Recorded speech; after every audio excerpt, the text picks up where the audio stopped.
युद्ध के 18वें दिन अमेरिका घुटनों पर आ चुका है।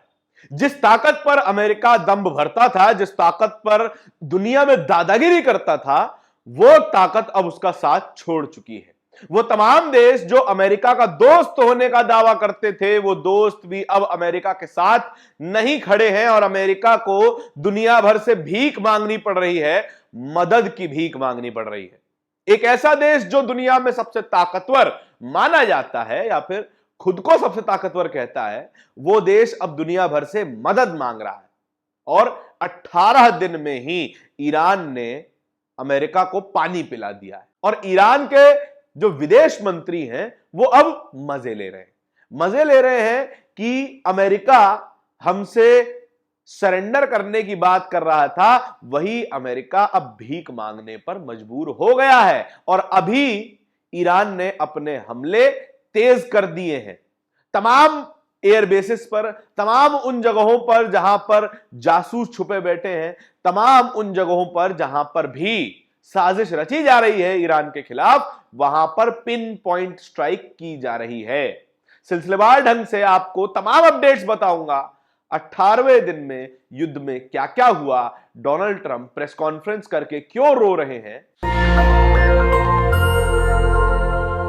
नमस्कार, मेरा नाम धारण है, आप नेशनल दस्तक देख रहे हैं। डोनाल्ड ट्रंप प्रेस कॉन्फ्रेंस करते हैं, कहते हैं कि हम युद्ध जीत रहे हैं। फिर प्रेस कॉन्फ्रेंस करते हैं, कहते हैं कि ईरान को सरेंडर करना होगा।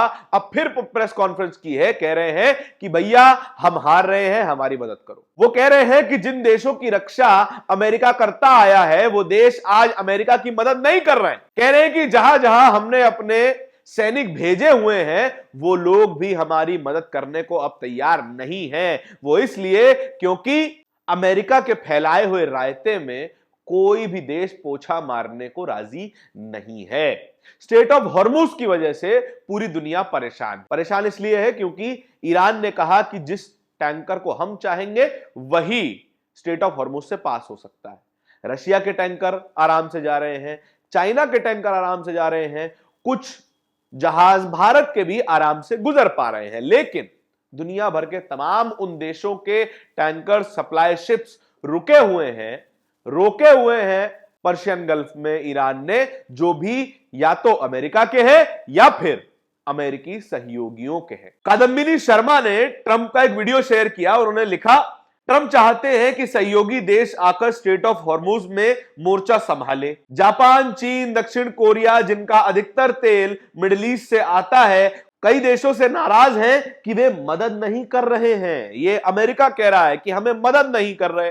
वो चाहते हैं कि ये पूरी दुनिया इस युद्ध में शामिल हो जाए। जापान शामिल हो जाए क्योंकि उसका 95% तेल जो है गल्फ से आता है। चाइना शामिल हो जाए क्योंकि ज्यादातर तेल गल्फ से आता है। साउथ कोरिया शामिल हो जाए क्योंकि ज्यादातर तेल गल्फ से आता है। भाई साहब, आप हमला बंद कर दीजिए, ये तेल आना शुरू हो जाएगा। हमला बंद करने की बात नहीं कह रहे हैं, ये नहीं कह रहे हैं कि हम शांति चाहते हैं, कह रहे हैं कि और युद्ध बढ़ाओ, और युद्ध लंबा करो, और ज्यादा मिसाइलें मारी जानी चाहिए। लेकिन इन देशों की तरफ से क्या जवाब आ रहा है? हालांकि तमाम लोग यही कह रहे हैं कि भाई ट्रंप की फिलहाल के लिए हालत खराब हो चुकी है। और जिस ताकत पर डोनाल्ड ट्रंप सबसे ज्यादा दम भरते थे, सबसे ज्यादा अकड़ करते थे, नेटो, वो संगठन जो कि अमेरिका के सहयोगी देशों का है, जो कि कहता है कि किसी भी एक नेटो देश पर हमला हुआ यानी कि तमाम नेटो देशों पर हमला माना जाएगा और सब मिलकर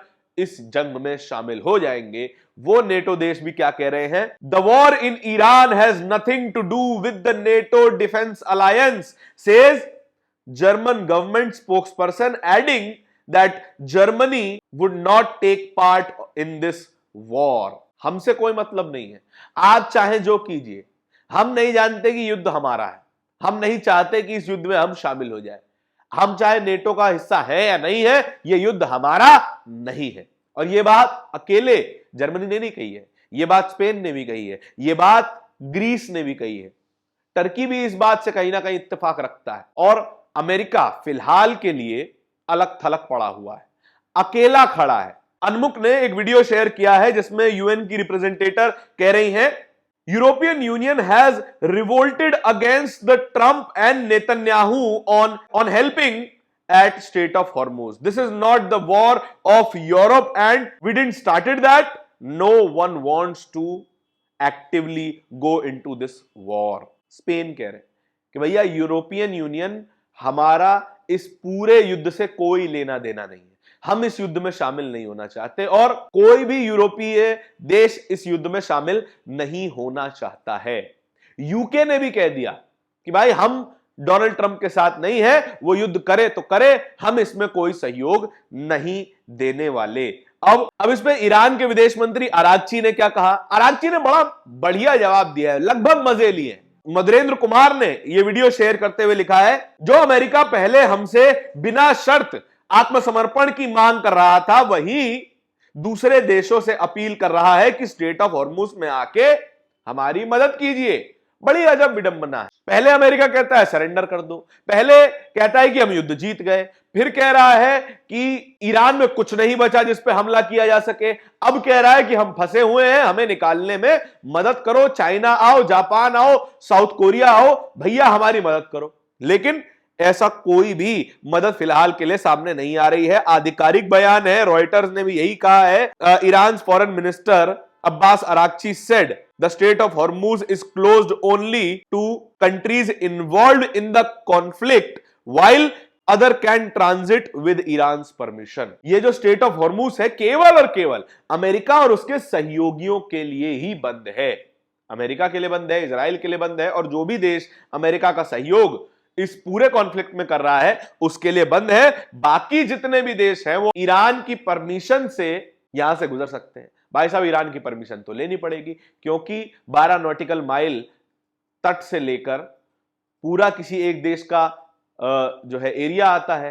स्ट्रेट ऑफ हॉर्मुज उसी 12 नॉटिकल माइल में आता है, तो आपको उसकी परमिशन तो लेनी पड़ेगी वहां से गुजरने के लिए। और तमाम जगहों पर लगभग अमेरिका की छीछा लेदर हो गई है और ईरान अभी भी लगातार एयर स्ट्राइक्स कर रहा है। और जितने भी लोग ईरान के खिलाफ साजिश में शामिल हैं, उनके खिलाफ एयर स्ट्राइक की जा रही है। अल जजीरा ने भी एक वीडियो शेयर करते हुए बताया है कि एक होटल पर प्रिसाइज ड्रोन स्ट्राइक की गई है, जहां पे कुछ जासूस बैठे थे, मीटिंग चल रही थी और जो है वो उन तमाम जगहों पर स्ट्राइक की जा रही है जहां जहां इस तरीके की मीटिंग हो रही है, जहां जहां जासूस होने की खबर मिल रही है। आखिर में सीनियर पत्रकार दिबांग ने बड़ी जबरदस्त ट्वीट लिखा है डोनाल्ड ट्रंप की फोटो लगाते हुए। पर्दा उठ रहा है, खेल खुल रहा है, अमेरिका के झांसे में नहीं आ रहे गल्फ देश। ईरान पर जंग का ऐलान करते ही अमेरिका लड़ाई से हट जाएगा और दोनों देशों को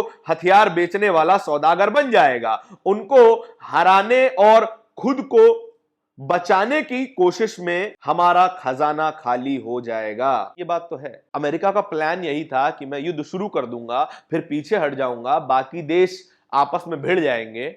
गल्फ कंट्रियों की बात की जा रही है, इजराइल की बात की जा रही है, ईरान की बात की जा रही है, और मैं पीछे से बैठकर तमाशा देखूंगा और हथियार बेचूंगा। एक बार दोनों पक्ष कमजोर पड़ जाएं तो ग्रेटर इजराइल का जो प्रोपेगेंडा है उसे स्थापित किया जा सकता है। यह कड़ी चेतावनी कतर के पूर्व प्रधानमंत्री हमाद बिन जसीम बिन जावेद अल थानी ने दी है कि भाई आप इस पूरे कॉन्फ्लिक्ट से दूर रहिए।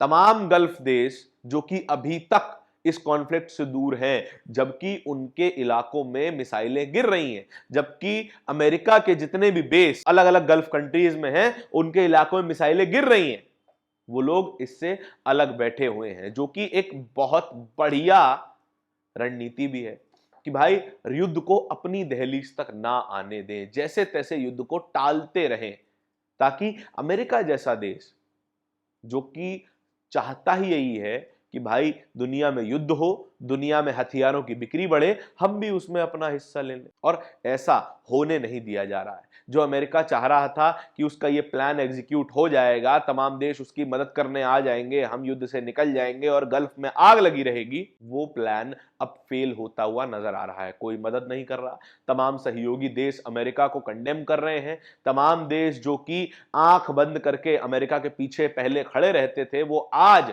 स्पाइन दिखा रहे हैं। स्पेन जैसे देश जो कि कह रहे हैं कि हम अपनी जमीन का इस्तेमाल नहीं करने देंगे, 1 इंच जमीन का भी इस्तेमाल नहीं करने देंगे ईरान के हमले में। ऐसे देशों की वजह से अमेरिका का प्लान पूरी तरीके से फेल हो चुका है। इस पूरी खबर के बारे में आपके क्या विचार है, कमेंट सेक्शन में बताइएगा जरूर। नेशनल दस्तक की आपसे गुजारिश है कि अगर इसको बचाना चाहते हैं तो नेशनल दस्तक को सब्सक्राइब करने के लिए रेड कलर के सब्सक्राइब बटन को दबाएं, फिर बेल आइकन की घंटी दबाएं। नेशनल दस्तक को बचाने के लिए बहुत जरूरी है कि हर खबर को शेयर करें, लाइक करें, कमेंट जरूर करें।